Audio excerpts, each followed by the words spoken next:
Dis vandag die 29ste November 2019, ons is nou by die derde lesing oor lesings wat verband hou met die Paardekraal Gelofte wat byna 2 weke van nou af gaan gebeur, wat ons alles gaan doen en wat belangrik is met betrekking tot die aflê van daardie gelofte.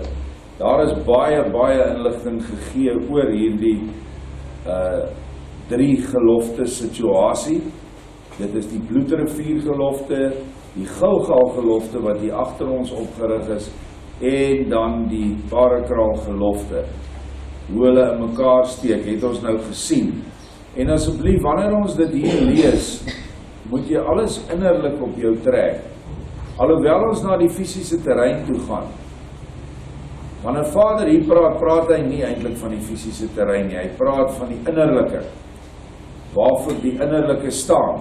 Nou weet ons dat die Bloedrivier gelofte ooreenkom met die boonste baan van die 4 kleur. Die rooi, die liefde.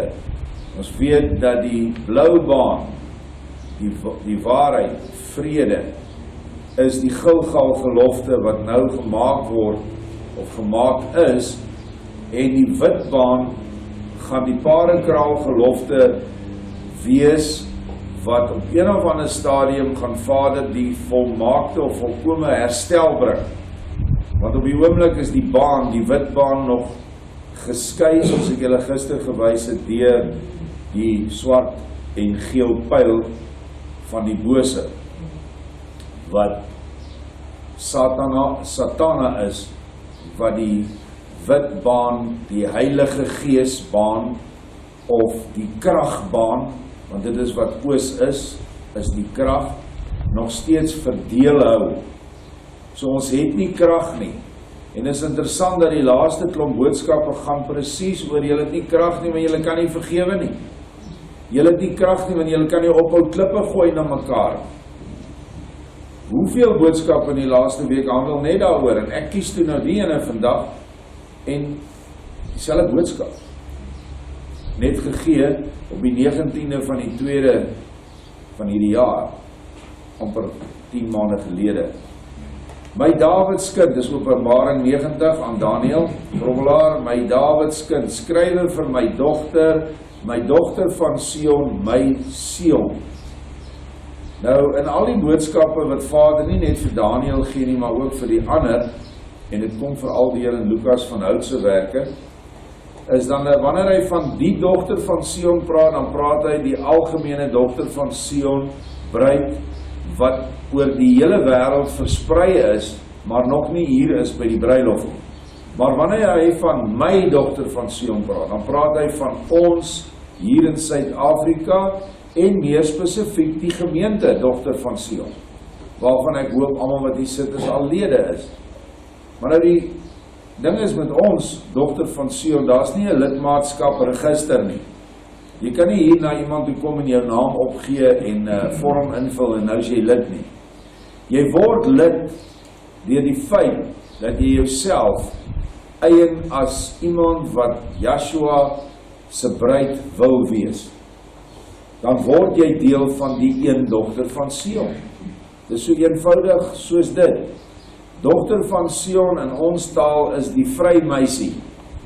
Dit is die meisie wat nog die bruidegom soek, sy het hom geëien, sy kyk nie meer rond nie, ander kerels is nie meer belangrik nie, bedoelende ander predikers wat nie Joshua eerste stel nie, kerke waar Joshua nie alles is nie, dit is uit ons lewens uit, en nou is dit net uit, dan praat hy met jou vanoggend. My dogter, het jy geweet dat jy geroep is as my voortrekker dogter? Mens moet baie mooi kyk na woorde wanneer Vader dit gebruik. Voortrekkers, dis die wat voortrek. Wat trek ons? Ons trek die volk. Waarmee trek ons die volk? Met waarheid. Waar is die waarheid? Die waarheid is in ons. En die wat Joshua soek, sal sy gees van waarheid ontvang. Hy beloof dit. So as jy niks meer tussen jou en Joshua het nie, dan is jy 'n voortrekker dogter. Natuurlik moet jy moeite doen jy met die koninkryk na jou toe trek met geweld. So jy moet daarom agterkom wat aangaan in die geskrifte. Jy moet daarom besig wees met kosvoorsiening, genesende werk, evangelieverkondiging, wat ook al, maar jy moet met iets besig wees, sodat jy nie 'n nuttelose speek is aan 'n wiel nie, of 'n 5de wiel aan die wa nie. Het jy geweet dat jy as die voorste trekker my volk na my moet lei? Waarom dink jy het ek my wawiel in jou midde opgerig deur my gees van barmhartigheid? Dit dien as teken van jou roeping, my dogter. Teken ja, dat jy vir my 'n huis sal bou en bestuur, en dat daar 'n ongekende naaste liefde sal heers in jou. Maar dit dien ook as teken wat jy vir my moet doen. Skouer aan skouer, met harte aan hande gebind, sal julle my ander kinders voed en na my lei, vanuit liefde terug na liefde. Maar 'n paar jaar gelede het ek die aarde van 'n paar dae gelede, onthou hierdie is wat in Februarie afgespeel het ek die aarde van Sion geskit deur die openbaring van my wil vir my knegte. Dit het gedien as toets vanuit my, om te kyk hoe jy sal reageer en wie jy heel eerste plaas in jou lewe. Mens vergeet die goed, 10 maande gaan verby, dan onthou jy nie meer al die goed nie. Maar nou skerp het ons op. Hierdie teken wat hy vir ons gegee het, is die oproep om die wawiel op te rig, was 2 jaar voor dit gegee. Maar toe kom Vader en hy sê vir ons, ek soek dat julle 5 klippies moet vat. En hy het gesê ons moet dit in die Vaalrivier gaan haal, wat eintlik die Vuilrivier is. En op die ou einde toe besef ons dat ons daai 5 klippies in ons harte moet gaan haal. En hy het 5 eienskappe vir ons geëien, wat ons uit onsself moet verwyder en uit ons gemeente. Kan julle nog die 5 onthou? Ok, wat is die eerste een? Vrees, onthou ek. Kom, wat was die ander? Slaperigheid, vrees. Ag, ek sal die goed gaan opsoek, dan kan ons dit volgende lesing deurwerk. Maar daar was 5 negatiewe klippe wat ons moes vat in onsself, natuurlik gekoppel aan die 4 hoeke van jou hart. So dit is 4 negatiewe eienskappe teen die 4 eienskappe van die 4 hoeke. Liefde, krag, waarheid, wysheid, nê. En ons moes dit dan na Paardekraal toe gebring het. En ons het dit gedoen in Februarie. Maar nie almal het dit gedoen. Daar het 'n groot skeur in die dogter van Sion ontstaan. En mense het gesê, vir wat moet ons so toe gaan? Dis net 'n plek. Ons is nou so hoog in die gees, dat ons nie nodig het om vleeslike dinge mee te doen nie. So daar sê hy vir ons, dit was 'n toets, wat het jy gedoen? Waarmee is jy nou besig? Is jy skouer aan skouer besig met jou broer en suster om die liefde uit te leef, sodat mense wat uit die liefde geval het, weer terug kan kom in die liefde? Is jy daarmee besig?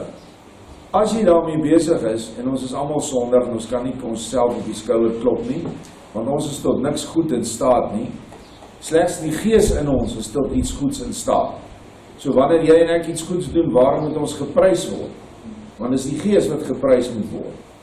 Hoe dit ook al sy, positioneer jouself hier. Ek is wat ek is. Ek rig my woorde na al die ander gemeentes en kerkbewegings in my land Suid-Afrika wat nie deur my opgerig is nie. Nou dit is 'n baie ernstige aanklag dat daar soveel organisasies, bewegings is wat nie deur hom opgerig is nie. Wee julle, ek het dit goed genommer, dis presies 7 wee. Wee julle valse profete en valse herders. Julle mislei my kudde en lei hulle na die afgrond van besoedeling en valsheid. Wee julle wat die besoedeling goedkeur en dit as suiwer leer aan my kinders. Wee julle wat die suiwere en waarheid verwerp en my kinders leer dat dit leuen is, die leuen is. Wee julle wie se ja nee is en wie se nee ja is, want julle huise is gebou op sand en sal geensins staande bly in my komende oordeel nie. Die woord sê jy moet jou ja wees, jy hoef nie meer te sweer nie. In die ou dae het 'n mens gesweer in die ou bedeling. Maar hier is mense wie se ja nee is en sy nee is ja. Ons ken sulke mense. Die huis wat op sand gebou is op valsheid gebou. Sand is die teendeel van rots. Rots is die hoeksteen, dis die gees van waarheid. Daarom sal sand al die verskillende onwaarhede en besoedeling wees wat deur Satan se knegte verkondig word. Soos homoseksualisme is reg, verbastering is reg. Dit die wet staan bo die wetgewer is nou wat ons weer nader aan ons kry wat mense aanhang.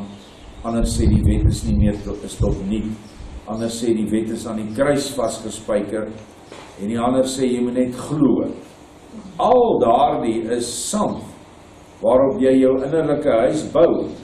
En wanneer hierdie groot storm kom wat aan die kom is, en dit is 'n oorlog, en dit is 'n natuurkatastrofe van so 'n ongelooflike afmeting, dat dit die hele wêreld op een slag sal raak. Dit sal 'n aardbewing wees wat deur die hele aarde gevoel gaan word.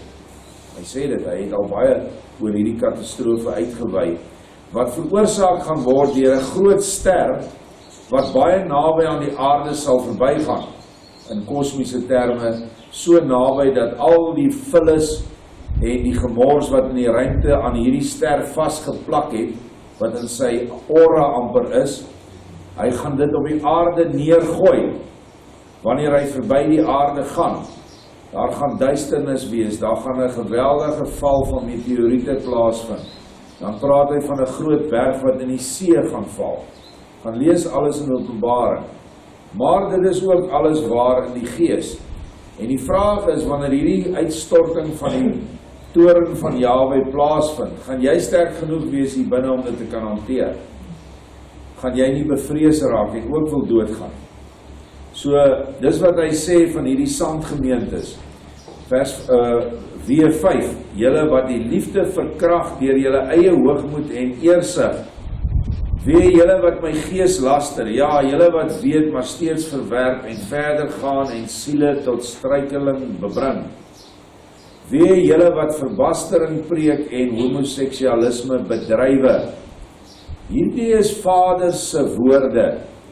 Tot op hede het Daniel Grobbelaar homself onderskei as 'n ware profeet, wat nie sy eie opinies in die stukke insit nie, maar wat van Vader af elke dag die krag smeek om sy woord korrek te hoor. En hierdie is 'n baie belangrike aanklag, hierdie 7 aanklagte, waarna elkeen van ons innerlik moet kyk, is ons nie dalk skuldig hier nie, verwerp ons dalk die gees wat ons elke dag voed, sorg dat daar elke dag kos op hierdie plaas is, dieselfde gees wat daarvoor sorg dat daar brandstof in die voertuie is, dat die paemente betaal word, dat alles gedoen word, daar dieselfde gees spreek ook vandag deur hierdie woorde van Daniel. Ek dra dit net voor en ek verduidelik dit 'n bietjie.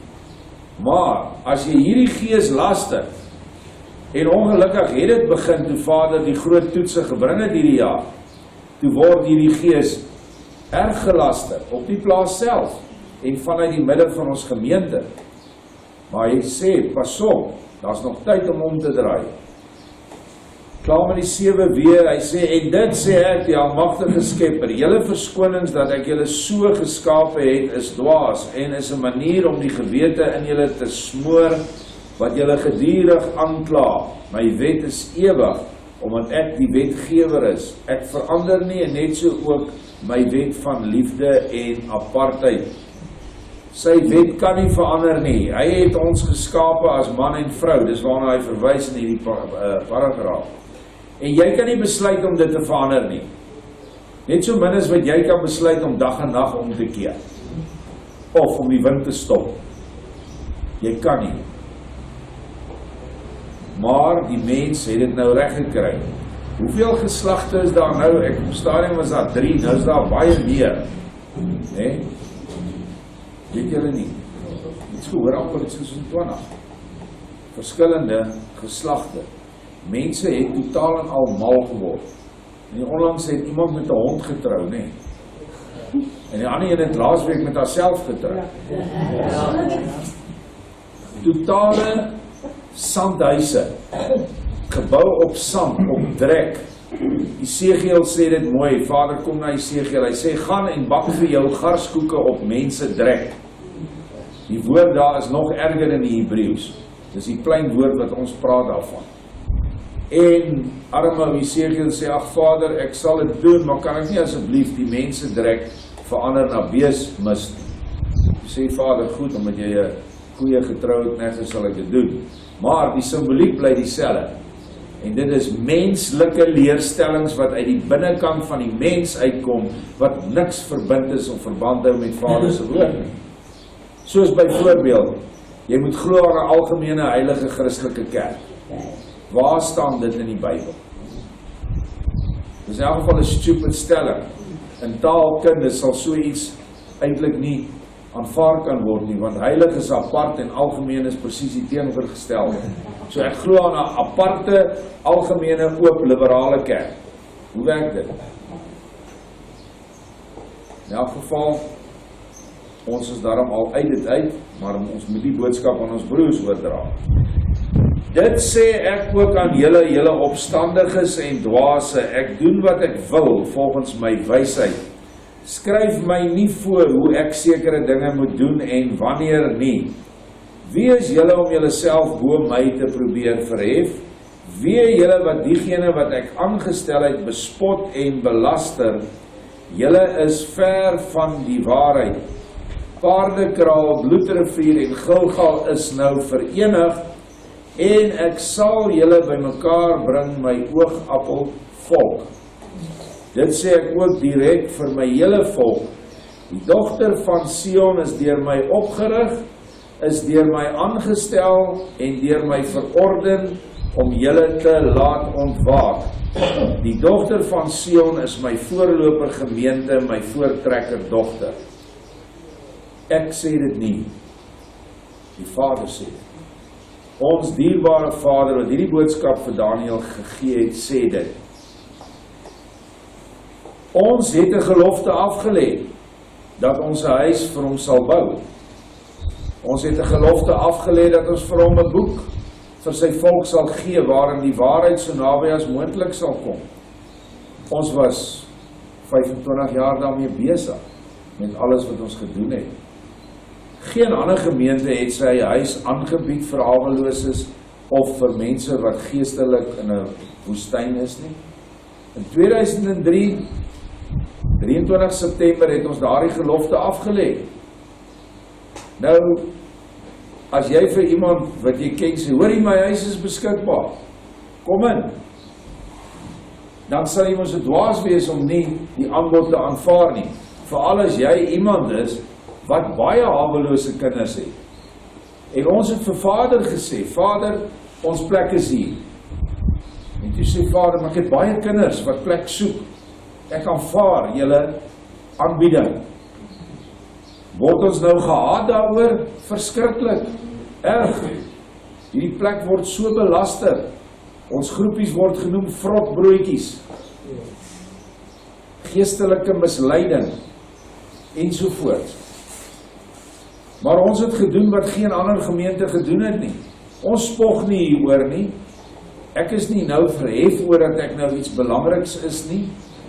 Ek is net so dankbaar in die diepste nederigheid dat die skepper van alles dit raak gesien het wat ons gedoen het vir hom. En ons nog steeds elke dag ondersteun. Min van julle mense weet wat se gelde gaan deur hierdie plek.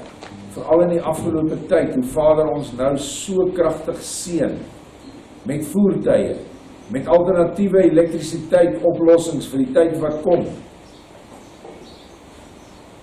So ons sal ons waardigheid in die sin van die dankbaarheid sal ons moet hou en ons sal moet waardig bly tot aan die einde sodat die ander dogters, wat oor die wêreld verstrooi is, sal kom na hierdie voortrekker dogter.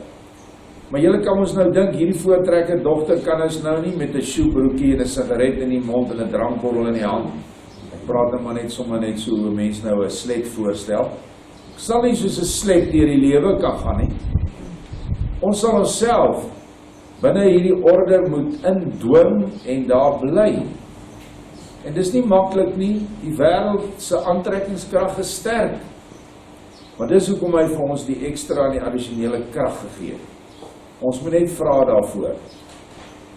Weereens 3 weer aan mense direk wat teens die dogter van Sion staan, sy my dogter. Wee julle wat haar wil vernietig en verniel. Wee julle wat lede is en die parels voor die varke gaan gooi. Wee julle wat rondsluip in die midde van my dogter en besig is met duistere handelinge om onmin en verdeeldheid te saai.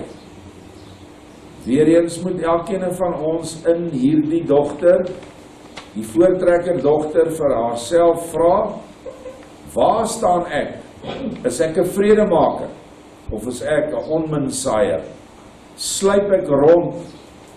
Ek is op julle groepe van Gilgal, maar ek gee alles wat daar in die hoogste heiligheid, apartheid.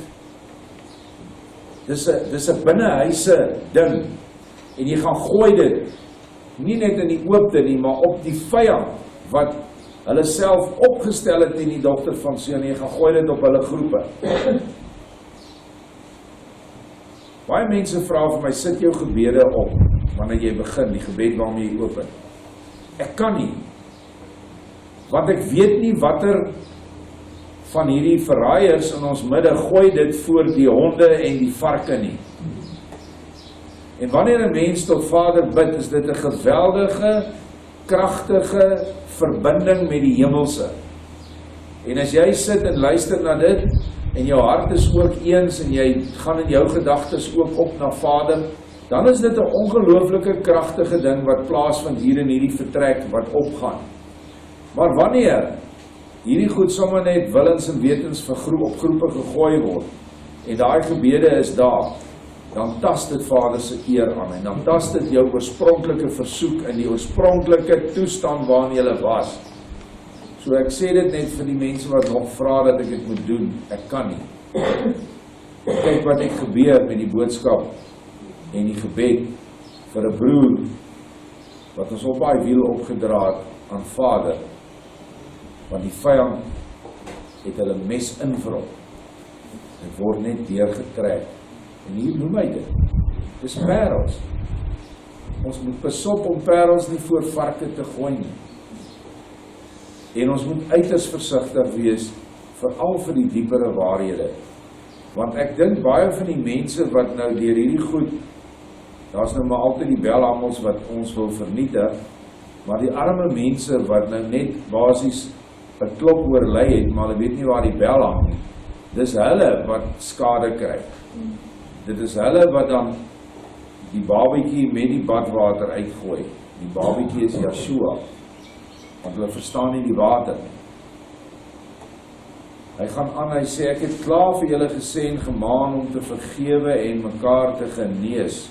So dit sê ek nou. As julle nie wil vergewe en heel maak nie, dan kan ek nie dieselfde vir julle doen nie. Dit is my voorwaarde. Ek sal my dogter skoon was en nog verder suiwer. Die opstandiges en lafhartiges wat eie liefde kweek en my wet van liefde vertrap, sal ek self uitspoeg. Niemand van ons hoef te help om Vader te spoeg nie. Hy sal dit self doen. Baie mense vra my, met al hierdie teestanders wat ons op die plaas het, hoe hou jy dit? Hoekom jaag jy hulle nie af nie? Kry die hof en. Hier is die woorde. Dit is nie die enigste woorde nie. Hier is dit. Hy sal dit self doen. Ek en jy het 'n keuse in ons lewens. Bly ons in die barmhartigheid ten alle koste, al word ons gevloek, al word ons vertrap, al word valse die dinge van ons vertel, Dis die een kant, bly jy in die barmhartigheid of draai jy om, tree jy op as regter. Dis die besluite wat ons elke dag moet maak oor alles wat met ons gebeur.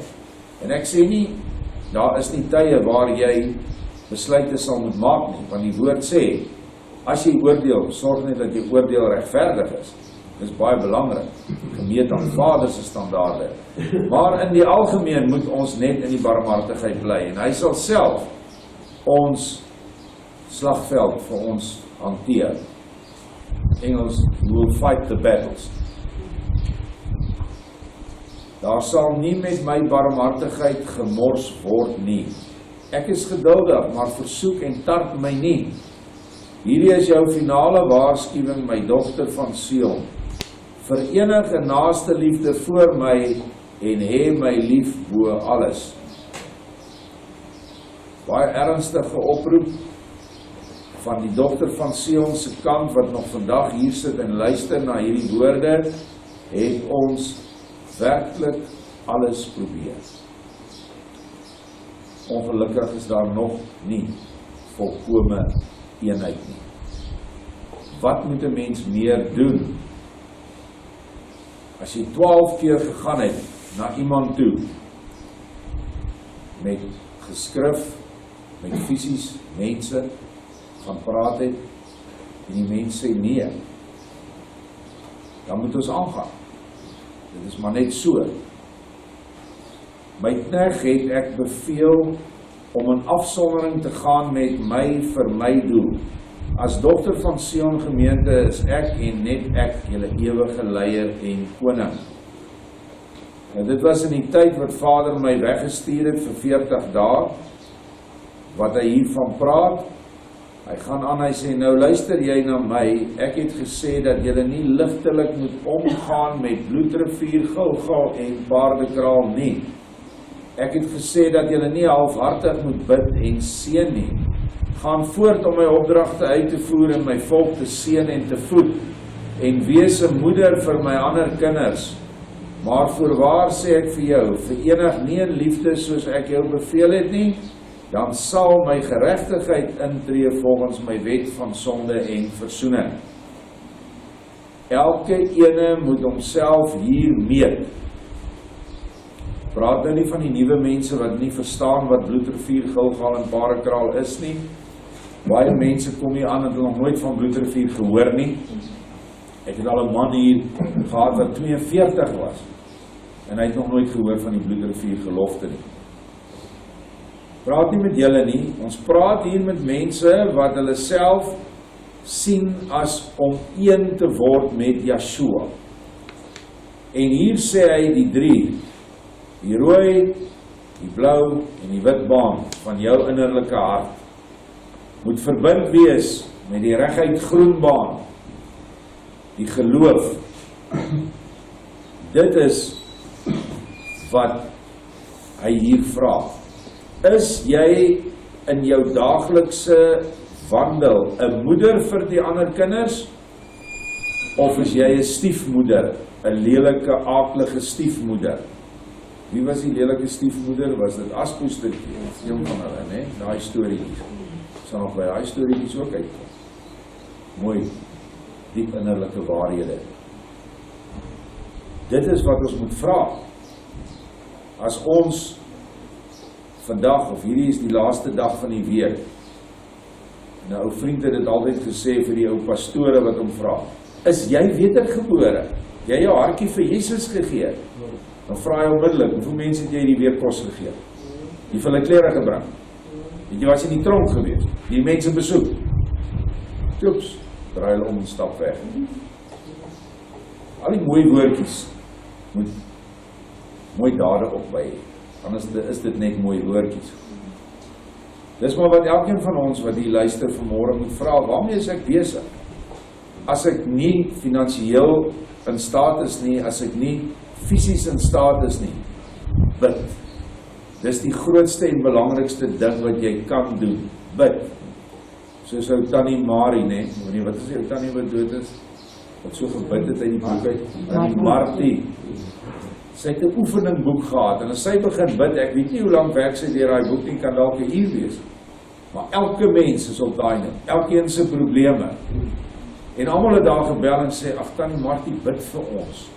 Bid vir my, die familie weet dit. Hulle wil niks van haar geloof weet nie, maar as daar moeilikheid is, ag bid vir ons. Hoekom? Want daar was krag in daai tannie se gebede. Daar was tye wat sy my vir jare, elke Sabbaatoggend, klokslag 8:00, dan bel tannie Martie my, dan sit ek nou voor die rekenaar, dan berei ek nou voor. Dan sê sy, Vader gee vir my hierdie vers om vanoggend vir jou te gee. Dan is dit presies wat ek nou gaan praat. Dan is dit deel van daai denke of lesing. So, onthou gebed. Nou ja, dan kom Yeshua, hy sê, ek sal my knegt terugbring na my doel met hom afgehandel is, of na my doel met hom afgehandel is. Vader het my teruggebring, ek is dankbaar, ek my opdragte aan hom in sy hart oorgedra het. Vrees nie my dogter, ek rig jou op en ek is jou redder. Wees vrolik en vreugdevol in my. Ek, Daniel, was gelei om die 3 geloftes te plaas, gaan nou behandel, en toe hy nou klaar dit geplaas het, toe sluit Yeshua af en hy sê, my boervolk, ek het my skryfknegt na 'n foto gelei wat hy sal plaas. Dit stel die toekoms voor as julle nie my nou kies bo alles en julle liefdeloosheid en twis onder mekaar los nie. Ek sal my tugtiging aanhou uitvoer vanuit liefde, totdat julle siele begin voel en sien.